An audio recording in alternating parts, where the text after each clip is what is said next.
Coming up on Fulton Today, it's about time to head back to school for county students.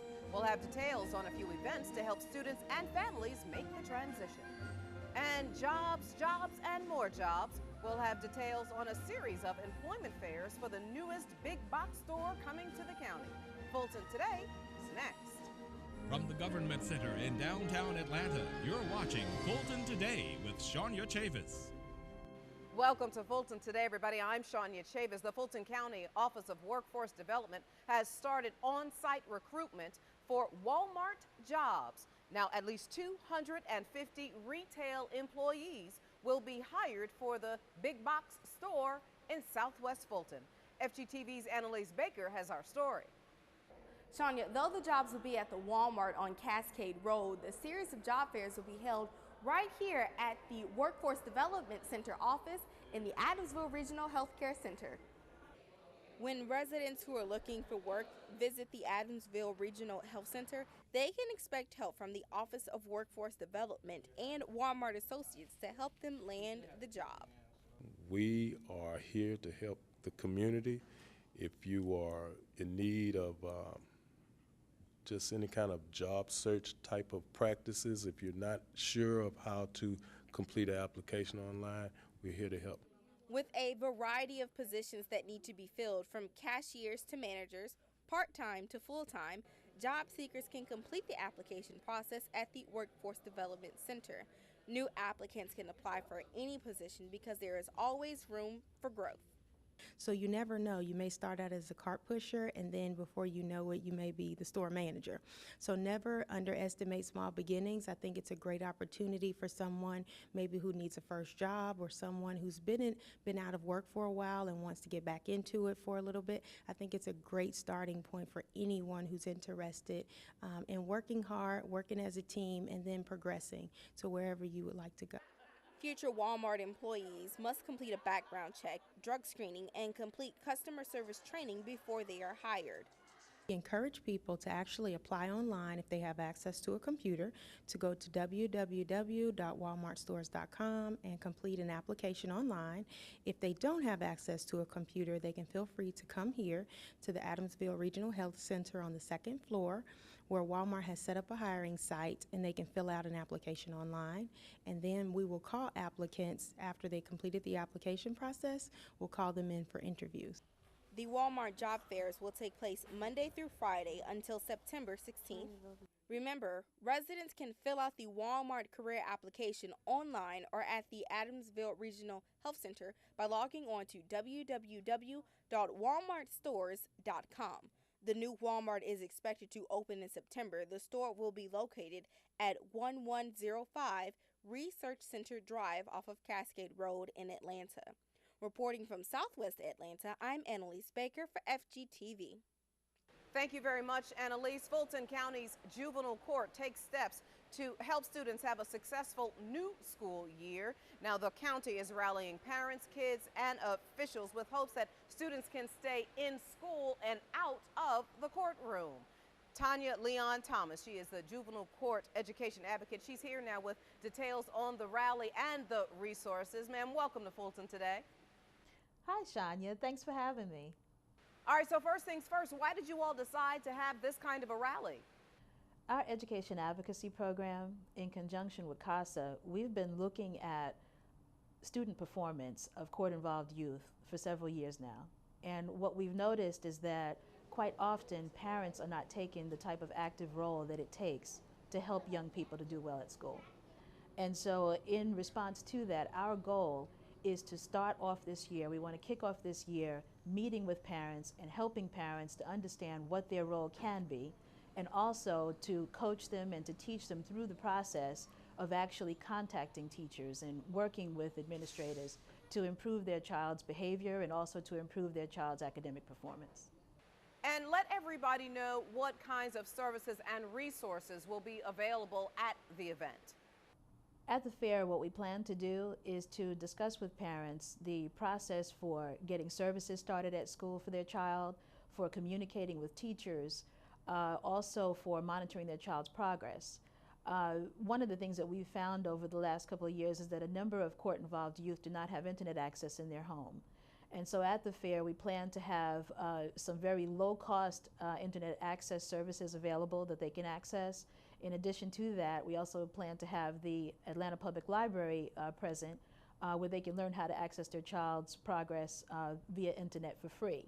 And talk to us now a little about how many students you're seeing in the juvenile court system. Currently, there are about 5,000 young people involved in the Fulton County Juvenile Court system. However, about 1,000 of those are on probation, and of that 1,000, my team sees about 300. And what would you like for parents to walk away with after this rally? What we want parents to get from this rally is a sense of empowerment. We want them to feel connected to their local community school. We want them to feel connected to the goal of helping their child to improve and to also have the belief that their child can improve. One of the things that I think has been an issue for us for a long time is to hear parents complain about school systems and to hear school systems complain about parents when the two never seem to collaborate over the academic improvement of children. And so our goal is to kick off this year with a renewed sense that that can happen. And your final thoughts? Communication is key, and our goal is to get the parents of Fulton communicating with our local schools so that we can improve the academic success of our children. All right, Tanya Leon Thomas, thank you so much for your time. Good luck with the fair. Thanks again for having me. Now, again, the rally is scheduled for August 5th and 6th at the Fulton County Juvenile Court building on Pryor Street. For more information, call either of those numbers on your screen. Meanwhile, the Department of Family and Children's Services is holding a back-to-school fair August 10th from 11 a.m. until 2 p.m. at the Southwest Service Center on Fairburn Road. Health services and foster care information will be available at the event. DFACS is also seeking donations for backpacks and school supplies for students of all ages. Fulton commissioners agree to continue to fund Grady for another 2 years. Discussion of Grady Hospital contract renegotiations. The board approved a contract extension to give Grady $50 million from the general fund. There was discussion about whether to impose a new hospital fee to fund the hospital. That idea was voted down, as was the decision to increase the millage rate. Though widely used as a statewide and sometimes regional hospital and trauma center, only Fulton and DeKalb counties financially support the Grady Health System. MARTA, meanwhile, is optimistic about its financial future and sustainability. The transit system's newest general manager, Keith Parker, gave his first presentation before the Board of Commissioners. MARTA was facing a $33 million budget deficit when he took over the job back in December of 2012. Parker outlined cost-saving measures for the 2014 budget. We've been able to find over $15 to $20 million in savings by eliminating what we view as duplicative types of work, no layoffs, no cuts in employees and that sort of thing. I've restructured my executive management team, eliminating 4 vice president level positions, saving over $1 million. So we're looking at these savings at every place throughout our agency. We will be fiscally balanced by year 3, 4, and by year 5, actually adding $10 million per year into our reserves. Parker also outlined other initiatives to strengthen customer morale, like adding new buses, reopening transit center restrooms, and increasing safety and security. What we're going to do is really look at the disrespectful, uncivil behavior that people sometimes encounter in our system. MARTA is by and large a very safe system. We are one of the safest large city systems in the country. But what we have too much of is the loud music, the rude behavior, people doing things that are disrespectful to seniors and that sort of thing. And we're going to have a significant campaign working with a number of our partners in the region, from the school system, from the NAACP, a whole host of other groups who we'll engage in to make it much more civil on our services. MARTA is expected to have over $1 million in reserves by 2018. The transit system is funded through a 1-cent sales tax collected in Fulton, DeKalb, and the city of Atlanta. High school students stopped by the FGTV studios to get a lesson on news production as a part of a summer program. The junior deputy clerks from the Clerk of Superior Court quickly learned about the importance of teamwork. The students took on roles as anchors. Welcome to News Update. I'm Samaria Reese. And I'm Tyrone McClendon. reporters, I'm Carmen Fears for FGTV. and technical staff during a simulated newscast. So basically, do we have headphones? That's how you The Junior Deputy Clerk program is designed to expose high school students to careers in local government. So what did they think about the FGTV exercise? My experience with the FGTV was excellent. I worked in the audio. It was great, but it was you have to stay attentive because you're doing so much work in there and you have to listen for the cues and stuff like that. But it was a great experience, and I would like doing it again. Everybody has to work together to make everything work, because if one person's off, then everybody's going to be off. Now, if you'd like to learn more about the Junior Deputy program for next year, you can contact the Clerk of Superior Court. And when we come back, a back-to-school block celebration is a part of our district-by-district coverage next.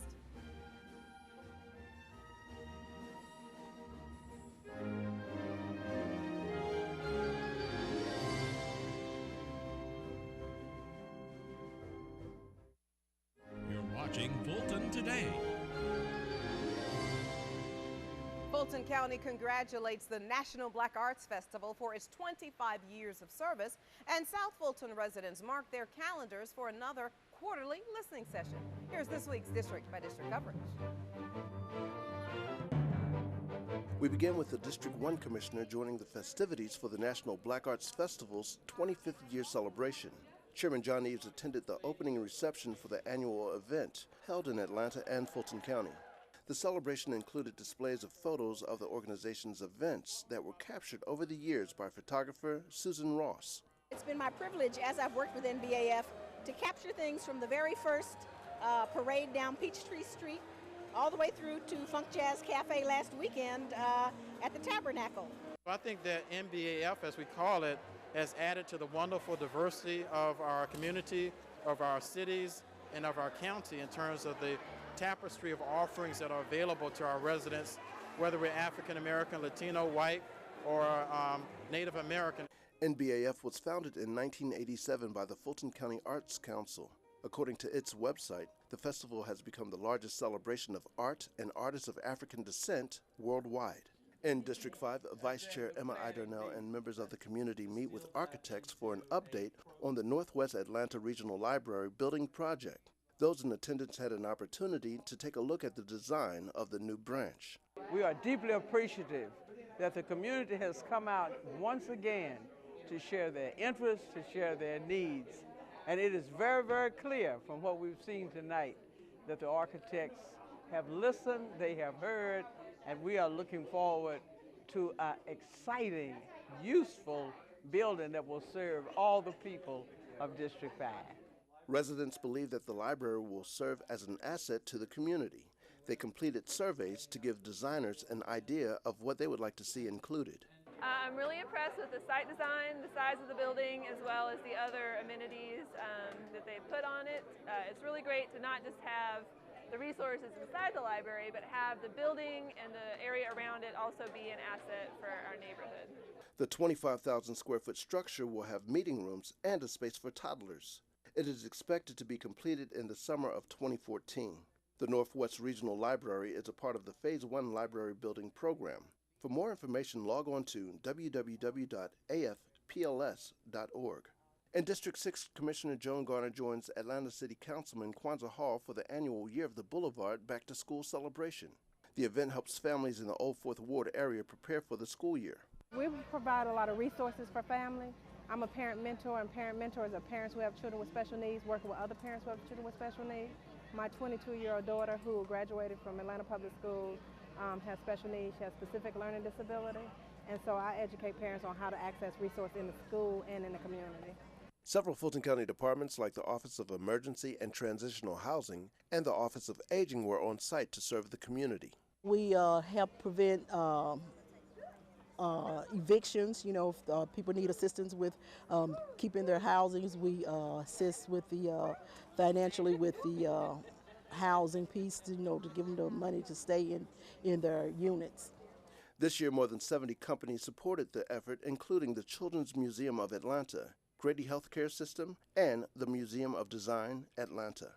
And finally, District 7 citizens, mark your calendars for the next quarterly listening session. On August 22nd, residents will get a chance to voice their concerns directly to Commissioner William Bill Edwards and Top County staff. We are making a connection with our community in the fact that we are joining with them to make the quality of life a lot better. So we love the thank yous, we love the praises, but we got to make sure that we continue each year to do a better and better job. The listening session will take place on August 22nd at 7 p.m. at the South Fulton Service Center on Stonewall Road. For more information, call 404-612-8230. With this week's District by District coverage, I'm Darrell Peak. Thank you very much. And still to come on Fulton Today, understanding obesity and its risk. Stay with us.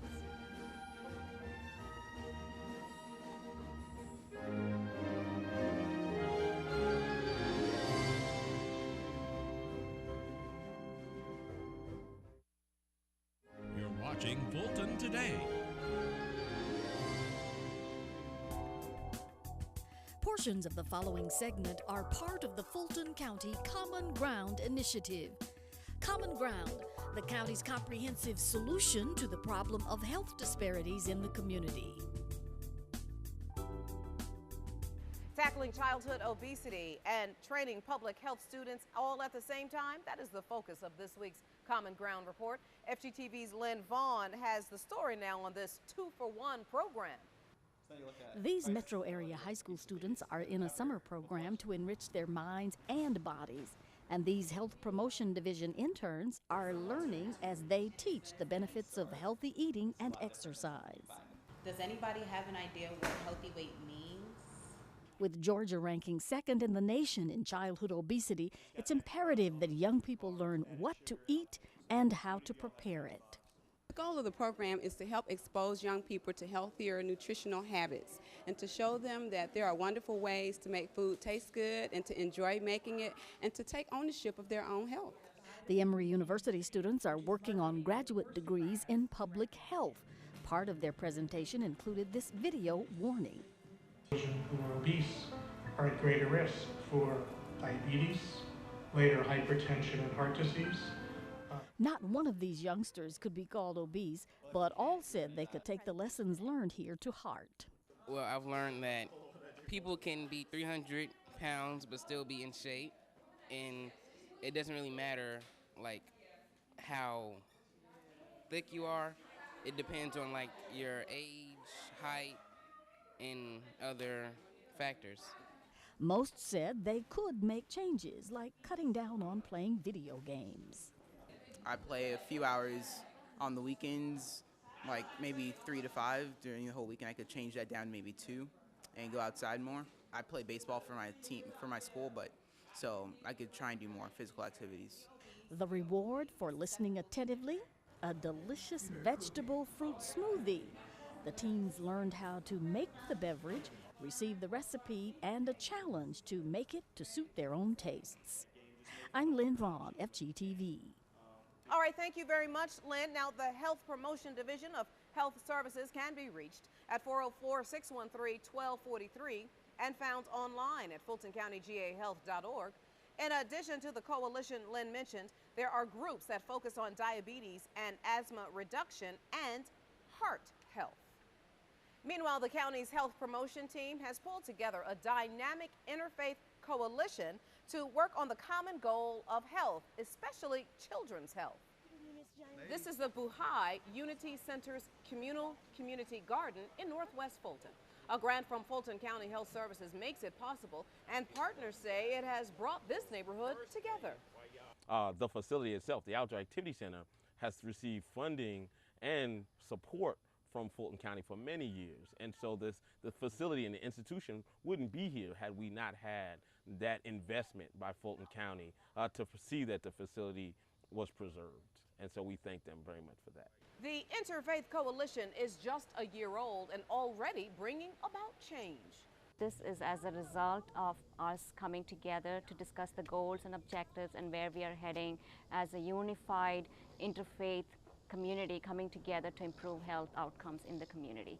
So today is a celebration of because of the funding that we're able to disperse to these different congregations to bring up community garden. Here's an example of the Baha'i community using the funds and going into action. If you'd like to become a part of the move toward healthier living by way of community gardening, please contact Health Promotion. Here again is that contact information. And finally, in our Common Ground report, county commissioners applaud the work on the Commission on Disability Affairs. And does hereby proclaim today, Wednesday, July the 17th, 2013, as Disability Awareness Day in our wonderful county of Fulton. CODA members received a proclamation thanking them for advocacy on behalf of the disabled. July marks the 23rd anniversary of the enactment of the federal ADA, the Americans with Disabilities Act, that prohibits discrimination against persons who have disabilities. Now, at their monthly meeting immediately after receiving the proclamation, members expressed delight at the recognition. It was really nice to be recognized for what we're trying to do on a bigger scale. Is really, really exciting. It embodies everything the whole disability community has been doing for years. And we're very excited because it honors every person on CODA. And each CODA person has their own skill, their own different disabilities. They all bring something together to make it a wonderful mosaic of working with the very diverse disability community. CODA serves as a citizen advisory group to the Board of Commissioners, keeping an eye on issues affecting the disability community. You are welcome to join them at one of their meetings. They are held every third Wednesday of the month at 6 p.m. on the 10th floor of the Downtown Government Center building. And still to come on Fulton Today, highlighting another fantastic event as a part of the National Black Arts Festival. Stay with us.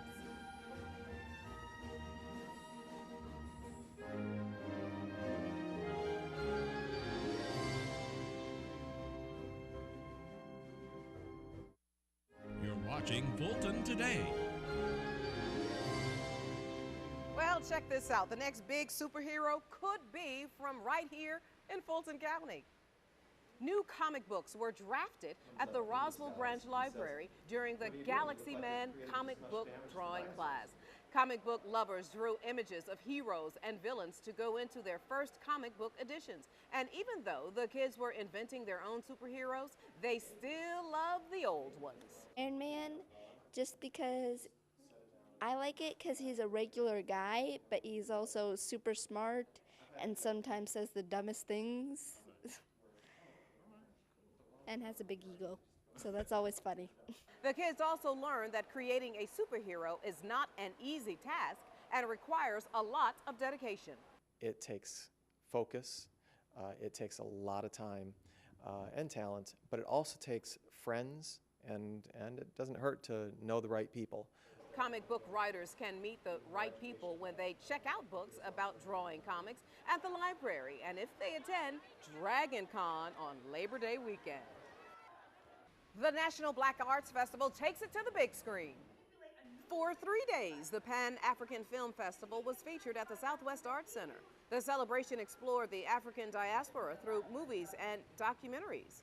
Independent filmmakers also got the chance to promote and perfect their craft. We are the largest and the most prestigious black film festival in the United States. What we do, we showcase films from around the world, wherever there's a black community or black country making films. We showcase them for distributors, bring them to cities like Atlanta so people get a chance to see them. Filmmakers should start rolling their cameras if they plan to enter the festival next year. Information on how to do that and about other NBAF events can be found by logging on to the website right there on your screen. The National Black Arts Festival is funded in part by Fulton County. And before we go, our reminder that we'd like to hear from you about the stories and programs right here on FGTV. Go to our website to take a survey, or you can email or call us. The number 404-612-8317. The email address is fgtv.feedback@fultoncountyga.gov. You can also follow us on twitter.com/FGTV, friend us on Facebook, and watch us on YouTube. Well, that does it for this edition of Fulton Today. I'm Shania Chavis. Thank you for joining us. Join us each week for news around and about Fulton County.